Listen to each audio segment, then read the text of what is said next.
Hi guys, my name is Rebecca and this is Cameron. We're living full-time on the road with our 2017 Chevy Express box truck and our Nissan NV300. Join us as we travel the road seeing new and old places, whether it be on the water, bike, or on a hike. We're glad to share our experiences, good or bad, with you. Every month we're doing something new, while every other week we'll tell you about our experiences on the road. This is Brutus and the Bean Adventures. This week we're going to go over some of the most interesting months that we had so far on the road. So starting in the Grand Teton National Park, we arrived at the park just in time for Labor Day and we were checking out all the beautiful places here in the park like Schwalbacher Landing, Oxbow Bend, Mormon Row Historic District, Jenny Lake, and much more. We even got to flow down the Snake River and experience the Grand Tetons in a new way. This dog is so majestic. Oh, I thought you were talking about the buffalo. That too. Being here is always a new adventure for us, so I might even be a bit biased when I say this because it's one of my favorite national parks. So a little history lesson is in place. In the 1800s, when settlers arrived, they started creating ranches and communities in the valley floor of the mountains. They faced harsh winters, isolations, and a lot of predators, but they were able to build a life here. Fast forward to the 1920s, when the West was starting to grow, people saw that the need to protect the Tetons. And Yellowstone Superintendent Horace Albright teamed up with John D. Rockefeller Jr., who was beginning to buy the land little by little under a front company to save it from commercial development. There's a national monument area around here to honor John D. Rockefeller Jr., and that's a part of a place area where we camped out too. In 1929, the Grand Teton National Park was officially established, but it was only protected the mountain range and nearby lakes. The valley floor was still open to ranching and development. Then, in 1943, President Roosevelt declared that the valley a national monument, making ranchers a little furious. But in the 1950s, 7 years later, a compromise was reached. The monument and the original park were combined, creating the Grand Teton National Park we know today. And today, the park spans over 300,000 acres, which is home to grizzly bears, moose, elk, and eagles, and much more. So now we've been here for almost 2 weeks, and we're loving every minute of it. We had a beautiful campground where we sat outside every evening to see the Tetons glow with the sunset. Everything was perfect, or so we thought. On a Friday evening, we decided to go back into town to refill our water supply and dump. Now, our campsite was on a steep hillside. When coming down the hillside, everything stopped working. I'm talking about the brakes, the steering. Well, luckily we were able to stop Brutus coming down the hill. Bad thing was he didn't want to start up again. We were trying everything to get out of the dirt road we were on. So the road we were on was the main access to the campgrounds that we were blocking from letting anyone else through. So we were in a predicament. I had to take the Bean into town to get gas to see if that would help. Mind you, the nearest gas station was 15-20 minutes away. The town of Jackson, that was a 40-minute drive to an hour. So when returning with gas for the Brutus, it would still not run. And this was becoming a huge problem. We lasted until 3-4 in the morning trying to find anything that got disconnected or something that we can fix right there and then, see if we can make it Brutus run and get out of the road.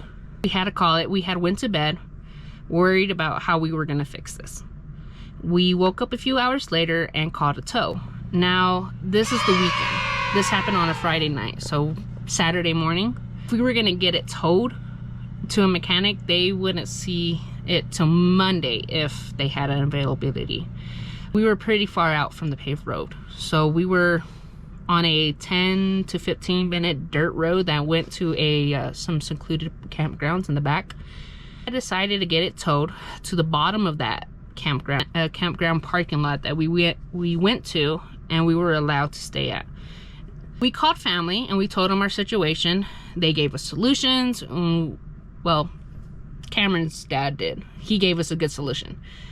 That the fuel pump went out. And we were going to try to fix this ourselves. Because one, we couldn't get it towed to a mechanic for them to fix it. And two, having a mechanic fix it for us was gonna be a little more on the dough, on the bread. We were having a lot of bad luck. The local Napa there in Jackson didn't have one till Tuesday. We had called on Saturday, so we had to play the waiting game. 4 days later, it was the wrong kind of pump. Got them again while we were there with at the campground with the fuel pump in our hands, both of the fuel pumps, the new one and the old one. We called them to see if they had the real one that we needed. They said yes, and to come pick it up. When I get there, they told me no, and that they would have one in 2 days for a price over $500, I think it was. A fuel pump for over $500. So we said no to that. We had decided we needed to get out of there. We walked out real quick. We called and searched until we found the right fuel pump in the town of Driggs, which is from the Tetons or Jackson area about an hour to an hour 30. So a $200 difference between a $500 difference, that didn't make any sense. So we went with that $200 fuel pump. 2 hours later, I had the pump in my hands and was back at Brutus for us to finally fix it. So that day, we spent a good most of the day trying to fix this problem. Hope that's right. Yeah, because the gas lines are over here. So those would be right there, and those are over here. All the way. Yeah, a little more. And luckily we did. We got the fuel pump ready. Brutus started. Everything was great.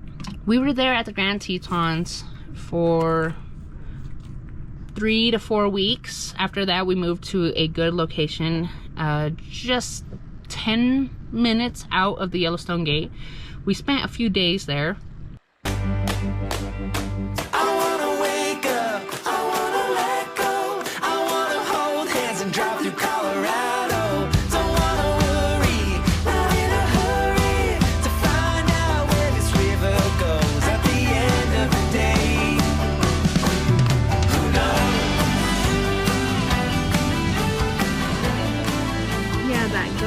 Drive is just across the street. The unpaved road too, we can hit that. Okay.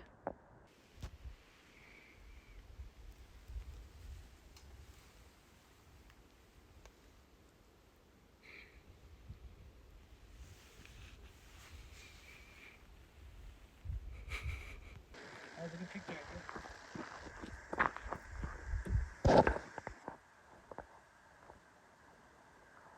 Natural bridge.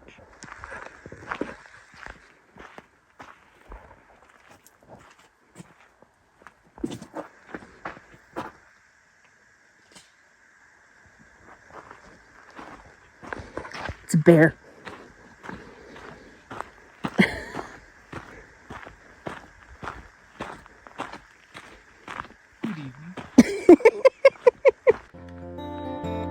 Well, it says you can go up it.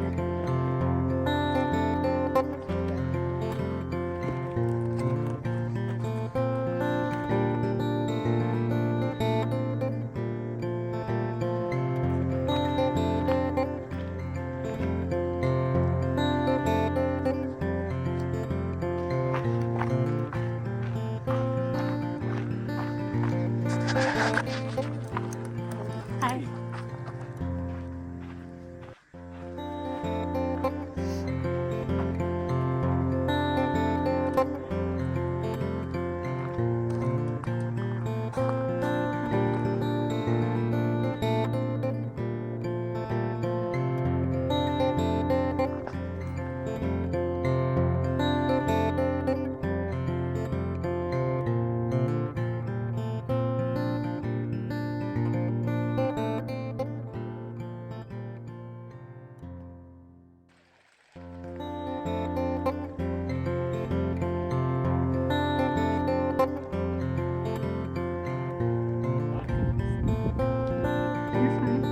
Oh, it's on mine.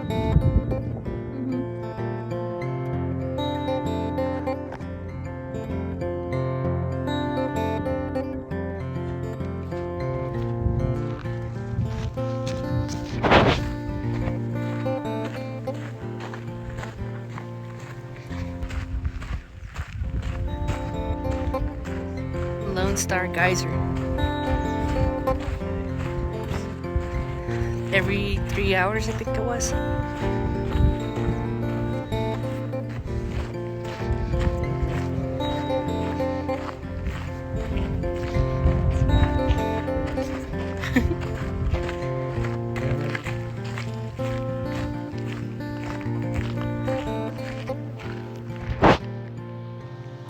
Oh, we came at the perfect time then. Yes. Maybe.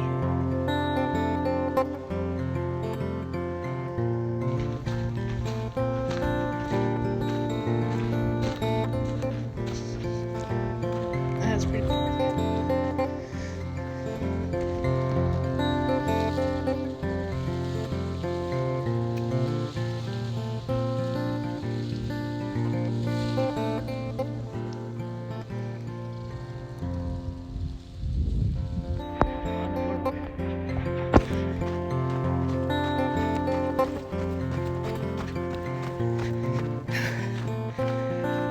Whew, stinky.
Excuse me, sir.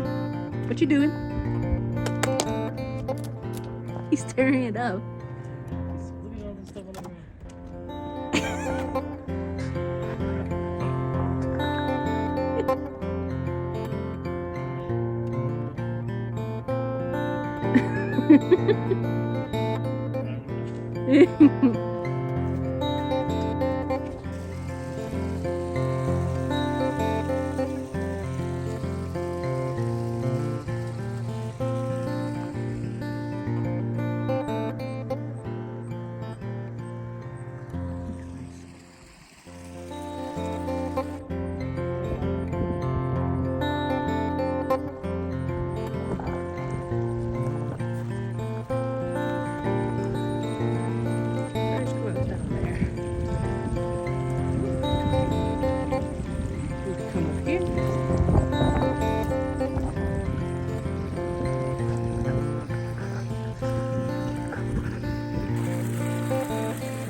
It's moving day. So we're saying goodbye to this beautiful spot. So we just left a free boondocking site near Yellowstone. It's literally 13 minutes away from the gate. We're heading to our next destination, and if you don't know us, it's alright. It's our first video out, so subscribe, follow. We are also on TikTok and Lemonade. This boondocking spot was a really nice spot.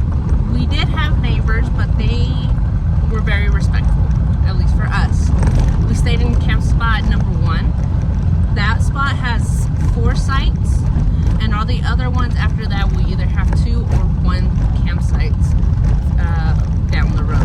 And there's even a free more docking way past out there, and we were out there for a while at the beginning of our trip here. And just 5 minutes from here is a campground, a paid campground that you can actually have hookups and stuff like that, whatever you need. And I believe we had saw the cost to be about $160 for a campsite. We weren't going to do that when there's just a free camp spot here. 'Cause you are gold, you are all I see. You are autumn, scarce